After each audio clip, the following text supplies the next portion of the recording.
मुझे एक साहब कहने लगे कि मेरे साथ जापान चलिए। तो मैंने कहा कि मैं यहाँ काफ़ी मसरूफ़ हूँ। तो उन्होंने मुझे कहा कि आप ज़रा चल के देखिए तो सही, आपको 29 साल हो गए हैं तबलीग करते हुए, समझाते हुए, और 40 बरस आपके वालिद गिरामी को भी हो गए, और फिर उसके बाद आगे भी आपके मशाइख, और इसी तरह आप अब मुबल्लिगीन तैयार कर रहे हैं। जुम्मा में भी यही खुतबा होता है, इज्तिमाआत में भी यही गुफ्तगू करते हैं। तो आप जो तबलीग कर रहे हैं और लोगों को ये बता रहे हैं, ये कोई मेरा फ़लसफ़ा नहीं है, तो मैं आपको जिसका पाबंद बनाना चाहता हूँ, ये तुम्हारे रसूल की सुन्नत है। जिस प्यारे से तुम टूट के मोहब्बत करते हो, ये उसका तरीका है कि झूठ नहीं बोलना।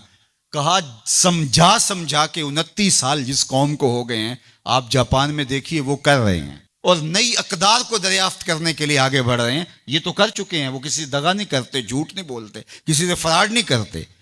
उनको किसी मजहब ने नहीं ये बताया, उनकी माँ की गोद से तरबियत मिली कि झूठ नहीं बोलना। उसकी माँ की गोद से तरबियत मिली किसी से धोखा नहीं करना, किसी से फराड नहीं करना। क्या हमारी माएँ जो हुजूर पर दरूद पढ़ना सिखाती हैं, ये क्यों नहीं सिखाती हैं कि किसी से फराड नहीं करना है, किसी से धोखा नहीं करना है? हम क्या मिंबरो मेहराब से सारी जिंदगी अब इसी मिशन पे लगे रहेंगे कि ये नहीं करना, और दुनिया को तस्खीर करने का ख्वाब शर्मिंदा ताबीर रह जाएगा? यार, जब बच्चा होता है कच्ची क्लास के अंदर, तो उसको पूरने डाल के दिए जाते हैं, आपको अगर याद हो तो, और उसके ऊपर वो लफ्ज लिखता है, और वो मैट्रिक तक चला जाए, अभी तक पूरने ही जो है उसको डाल के देने पड़े, तो फिर वो किस तरह मास्टर करेगा? यार, अभी तक हम सच बोलने के आदी नहीं हुए। पूरी कायनात के अंदर मोहम्मद अरबी का दीन कैसे पहुंचाएंगे? हम कैसे पहुंचाएंगे? दुनिया कहां से कहां चली गई और हम कहां खड़े? अकबर अलाहाबादी ने कहा था, मिस पे है अपनी नजर और सीम उनके हाथ में। हम अभी तांबे को देख रहे हैं और वो चांदी भी उठा के ले गए। अब वो कायनात को तस्सीर करने जा रहे हैं, और हमारा भी ये मरहला तय नहीं हुआ कि हमसाए को तंग नहीं करना चाहिए। हमारा ये मरहला तय नहीं हुआ कि किसी को तकलीफ नहीं देनी चाहिए। इंसानी सोसाइटी, इंसानी मुआशरत के खदो खाल हैं वाज़े, और इस्लाम ना भी हो तो कुफर के मुआशरों के अंदर भी ये पाया जा रहा है कि हमसाए को तकलीफ नहीं देनी, किसी को दुख नहीं देना, फ्रॉड नहीं करना, झूठ नहीं बोलना, 2 नंबर चीज़ नहीं बेचनी। और हम क्या हैं? हम तो दवाइयों के अंदर भी मिलावट कर लेते हैं, और मुसलमान हम हैं। जैसे हम आशिक रसूल, ऐसे ज़माने में कोई नहीं। और जो जान बचाने वाली दवाइयां हैं, उनके अंदर भी हम मिलावट करते हैं। हमें शर्म आनी चाहिए। हम खड़े कहाँ हैं?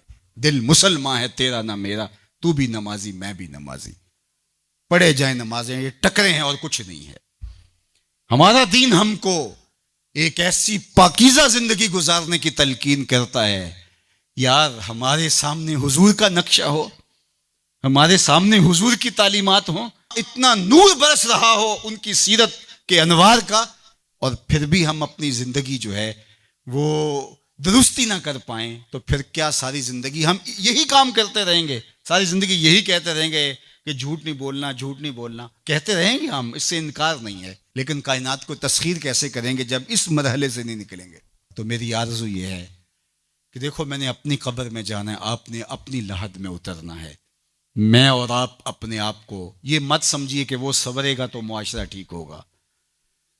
मुआशरा ठीक हो ना हो, मुझे ठीक होना है। मुझे अपनी जुबान को कभी भी झूठ की बदबू से मुताफन नहीं होने देना।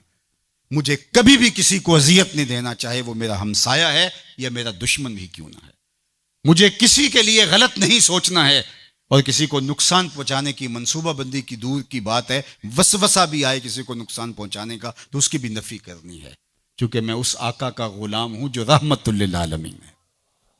तो उस आका के लाए हुए निज़ाम शरीयत को नाफिज करने के लिए हमें अमली कदम उठाना पड़ेगा।